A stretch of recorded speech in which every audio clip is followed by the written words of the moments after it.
Fala pessoal, e aí? Tudo bom com vocês? Olha, vem cá, vou fazer uma pergunta. Você se sente tranquilo na hora de fazer procedimentos?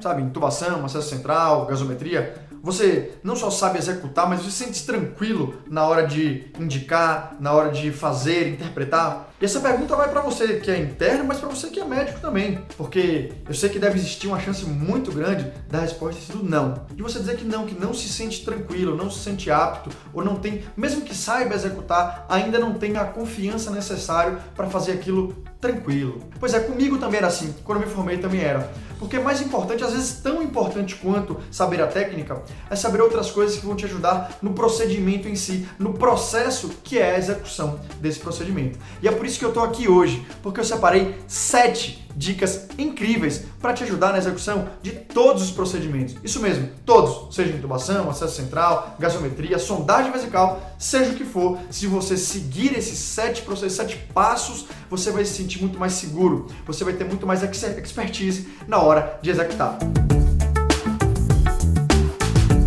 Para a gente começar, vamos lá. A primeira dica que eu dou para vocês é: seja proativo. Isso mesmo. E essa aqui vai principalmente você que é estudante, tá? Porque, galera, o procedimento não cai do céu. A gente sabe que um dos maiores responsáveis da gente se formar e não ter a expertise necessária disso é a falta de prática. É a gente não ter sido exposto, não ter treinado o suficiente durante a graduação.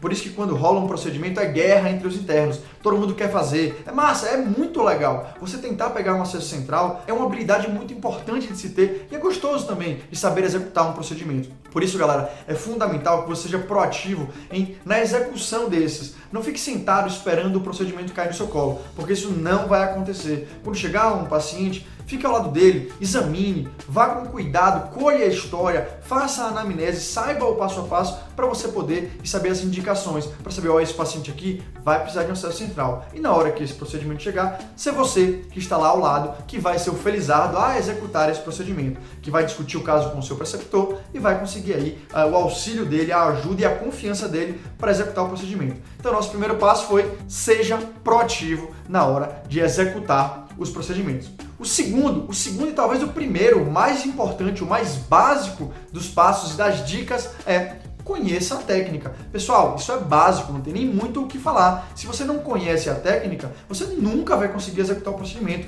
Nenhum preceptor vai ter confiança para te entregar, para deixar você fazer, se ele perguntar para você qual a técnica e você começar a gaguejar e não sabe falar. Não tem muito o que fazer mesmo.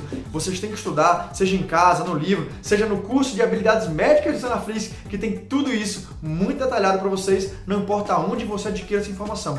Mas sem ela, nada vai dar certo. Perfeito, pessoal. Agora, o nosso terceiro passo e um dos mais esquecidos, um dos mais negligenciados, a terceira dica que eu dou para vocês é: converse com o seu paciente. Galera, não existe você chegar do lado, não se apresenta, não fala quem é, não fala o que vai fazer, simplesmente chega lá e começa a preparar um acesso central. Imagina aquele paciente que está ali, que vai tomar uma furada de uma agulha desse tamanho no pescoço. Pessoal, isso é básico, tá? Inclusive tem até estudo que mostra que se você conversar e explicar o procedimento ao seu paciente, você diminui significativamente a sensação de dor e desconforto dele. Então, se habituem a ter a autorização, a falar e explicar. Pacientes que você não conversa, que não cria uma boa relação, o número de processo sobe muito mais, tá? Então, se você quer se proteger legalmente, é fundamental você se comunicar e explicar o que vai acontecer para o paciente. Ele até fica muito mais colaborativo na hora do exame. Essa foi a nossa terceira dica e partindo para a quarta. Qual é ela? A quarta dica é: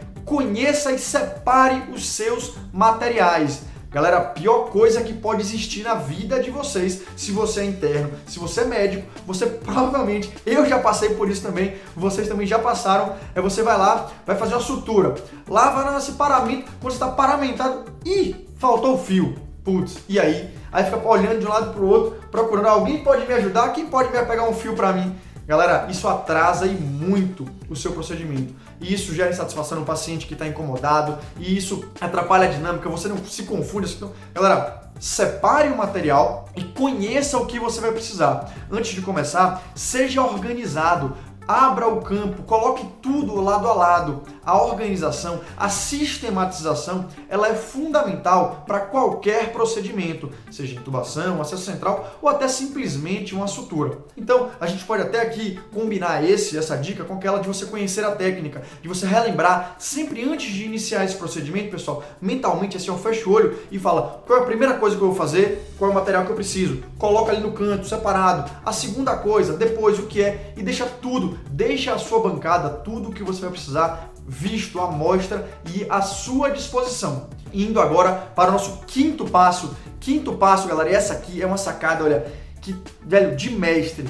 Eu digo para todo interno meu, gaste tempo com o planejamento de seu procedimento.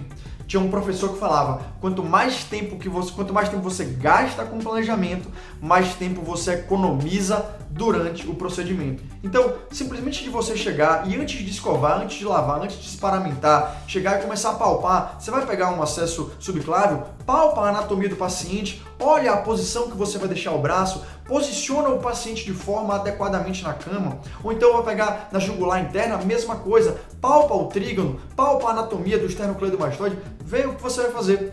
E não somente isso, vá além, posicione o paciente de maneira confortável na cama. Você vai fazer um acesso, sei lá, vai durar o quê? 15 minutos, 20 minutos, não fica todo torto pegando o acesso assim, porque não só é desconfortável, mas como aumenta a sua chance de errar esse procedimento, de causar iatrogenias, de causar complicações nesse paciente. Então, pessoal, posicione o paciente de forma que você fique confortável, que a ergonomia seja boa para você e facilite o seu procedimento. Não crie uma dificuldade a mais, não tente ficar fazendo um procedimento torto, porque vai ser mais difícil ainda.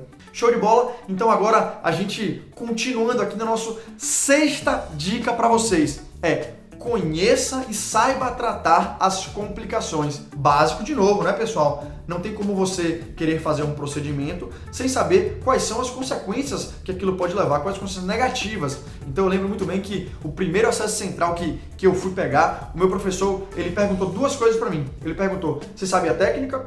Falei que sim, expliquei. E a outra que ele falou foi, me diga 5 complicações desse procedimento e como tratá-las. Porque se você sabe as complicações de tratá-las, acabou, tá tudo muito mais dominado. Então, a gente está falando de acesso central, você tem que lembrar que a depender do local da punção, você pode fazer pneumotórax, hemotórax, você pode gerar embolia gasosa, tardiamente você pode gerar infecção, você pode gerar também arritmias por ter colocado o catéter, o fio guia muito dentro do paciente, tocando até o miocárdio. Então, são várias as complicações que podem acontecer, você tem que conhecer e saber como tratá-las.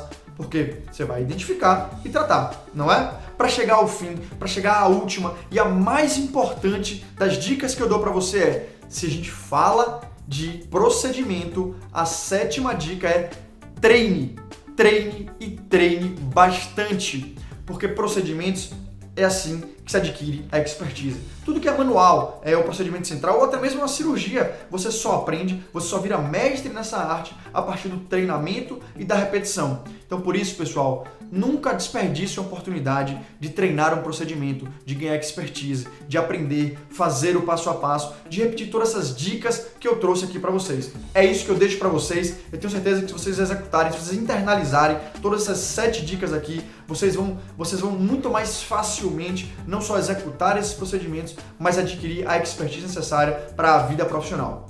Tranquilo? Pessoal, forte abraço e até a próxima!